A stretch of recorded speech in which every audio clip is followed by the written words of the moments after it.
क्योंकि बहू झूठ नहीं बोलती। सुधा और राकेश के 3 बेटे थे। शादी के बाद तीनों माँ बाप से दूर रहते और सिर्फ त्योहारों में आते। माँ जी, पिताजी, अगली बार आप लोग हमारे घर आइएगा। अरे नहीं बहू, सब यहीं आ जाते हैं तो घर खिला खिला लगता है।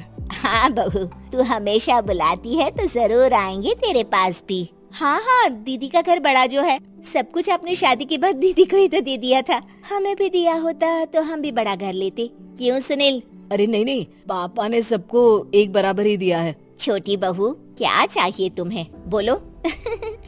वो आपके सोने की चेन वाली घड़ी है ना, वो अगर आप मुझे, तभी वहाँ मजली बहू भी आ जाती है। और मुझे ना आपका मंगलसूत्र कितना लंबा, सुंदर और भारी भी है।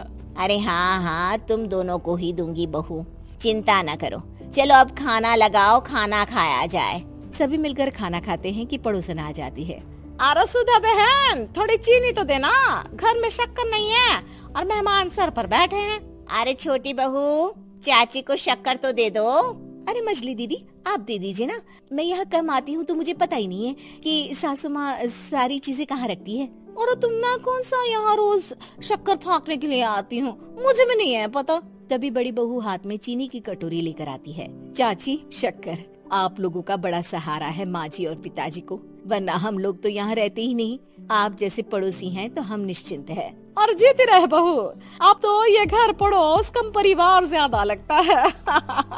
सुधा अपनी बड़ी बहू को देखकर बहुत खुश रहा करती थी। वो उससे अक्सर घंटों बात भी किया करती, लेकिन दोनों दूसरी बहुओं का भी वो समझती थी कि शायद छोटी है, वक्त आने पर संभल जाएंगी। समय आ जाता है जब सभी को वापस जाना होता है। माँ जी, हम लोगों की फ्लाइट पहले है, हमें इजाजत दे। वो सास के गले लगकर चली जाती है। थोड़ी देर बाद छोटी बहू कहती है, माँ जी, मैं ना ये सोफे के कवर और चादरें ले जा रही हूँ, यहाँ तो ऐसी ही पड़ी रहेंगी। हाँ बहू, ले जा। और कुछ चाहिए तो बोल। और तो चाहिए बहुत कुछ, पर चलिए कोई बात नहीं, अगली बार ले जाऊंगी मैं। ऐसे ही मंजली बहू भी घर का बहुत सारा सामान ले जाती है। सभी के जाने के बाद सुधा राकेश से कहती है, घर कितना सूना लग रहा है ना। हाँ, और खाली भी। तुम्हारी दोनों बहुएं सब बटोर गई। अरे ठीक है ना, हम दोनों ही तो हैं, कितना सामान लगेगा। फिर उन लोगों की नई गृहस्थी, इतना मत सोचा करे। समय बीतता है। ऐसे ही हर साल त्योहारों में सुधा और राकेश के बच्चों की बहू आते और जाते वक्त ढेर सारा सामान पैक कर कर ले जाती। लेकिन कुछ ही सालों में सुधा का देहांत हो जाता है। पिताजी, आप यहाँ अकेले क्या करेंगे? हम लोगों के साथ चलिए। अरे नहीं बहू, इस घर में सुधा की यादें हैं, मैं उसे नहीं छोड़ सकता हूँ। अब तुम लोगों की माँ नहीं रही। देख लो, वैसे तो मैंने उसके जीते जी सब कुछ दे दिया है, लेकिन कुछ उसका पर्सनल कीमती सामान था जो ये है, ले लो। सामान में होती है एक घड़ी और एक मंगलसूत्र। माँ जी ने कहा था कि वो ये घड़ी मुझे देंगी। हाँ, पिताजी, माँ ने सबके सामने ये घड़ी सरिता को देने के लिए कहा था। उठा लो सरिता माँ की घड़ी। अब क्या था, छोटी बहू फट से घड़ी उठा लेती है। और पिताजी, ये मंगलसूत्र तो माँ ने मुझे ही देने को कहा था, याद है ना? वो सभी की ओर इशारा करती है। तू भी ले ले ये हार बेटा, कोई बात नहीं। मंजली फटाक से हार उठा लेती है। ससुर बड़ी बहू की तरफ देखते हैं। तुझे क्या दूं बेटा? पिताजी, माँ ने एक चीज मेरे लिए भी रखी है। सभी के कान खड़े हो जाते हैं कि आखिर सास ने क्या रखा होगा बड़ी के लिए। अरे माँ जी तो दीदी से प्यार भी ज्यादा ही करती थी, हमेशा उनसे बात किया करती।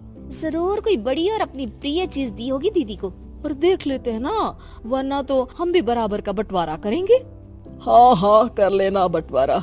लेकिन बड़ी बहू, बताओ तो, सुधा ने क्या रखा है तुम्हारे लिए?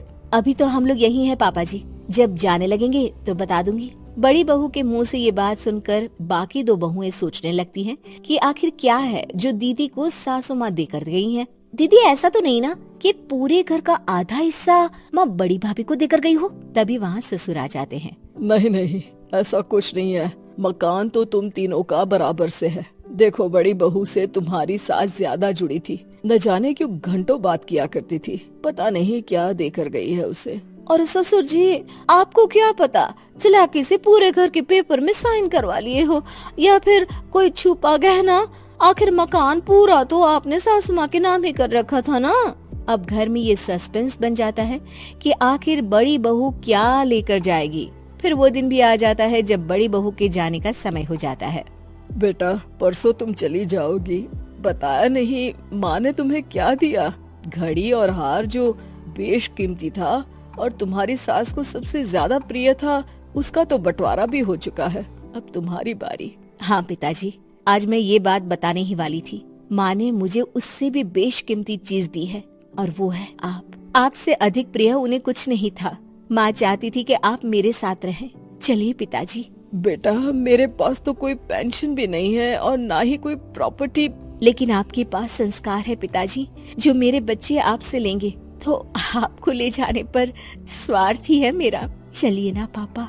सभी के सामने पिताजी बड़ी बहू और बेटे के साथ उनके घर चले जाते हैं।